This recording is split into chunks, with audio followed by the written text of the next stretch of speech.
Hi folks, I wanted to help you out a little with a little instruction on your population of brown trout activity. When you download this, make sure you hit enable editing first of all. All right, so you're going to define growth rate, which you can use your notes or the internet to do. What's required in order for a population to grow. That should hopefully be just common sense there. And in which case would there be negative growth? That's also straight from your notes.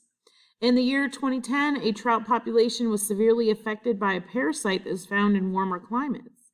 At the beginning of the year, there were approximately 400 trout, 700 trout were spawned, and about 900 died. What was the growth rate? So basically, you're looking for what's the difference between the birth and the death rate. All right, a group of scientists are studying the population of trout in Scotland. Farms that surround the river contain various livestock, such as sheep, horses, and cows. There has been overgrazing near the riverbanks, which reduces the plant cover among the riverbanks and accelerates riverbank erosion. This has led to other factors, such as an increase of sediment and slower currents, conditions which are unfavorable to spawning trout because they lead to a loss of nesting sites.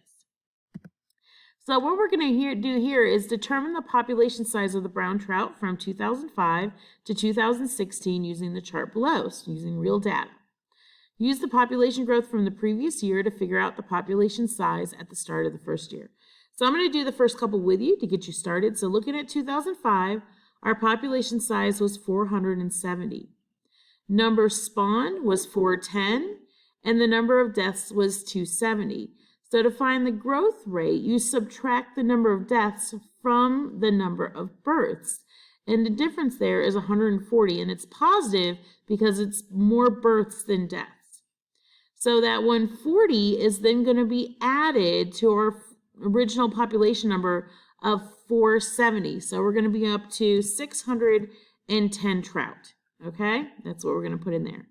Then this year, 400 spawned, but 300 died. So that's a difference of plus 100 trout. And then we're going to add that to this number over here, and now we have 710 trout. Now, some years it might work differently. We might have negatives. So if you look at this year, more died than was born in 2010. So this would be a negative 10 that year, and then you would subtract 10 from that population. So you're going to fill in the rest of that chart, and then you're going to use that data using this website that'll take you to a ready-made where all the years are already there. Put your data in, and you're going to select chart, and that will make a graph for you that you can then copy and paste onto your paper right here and answer the questions. Good luck, guys. Bye.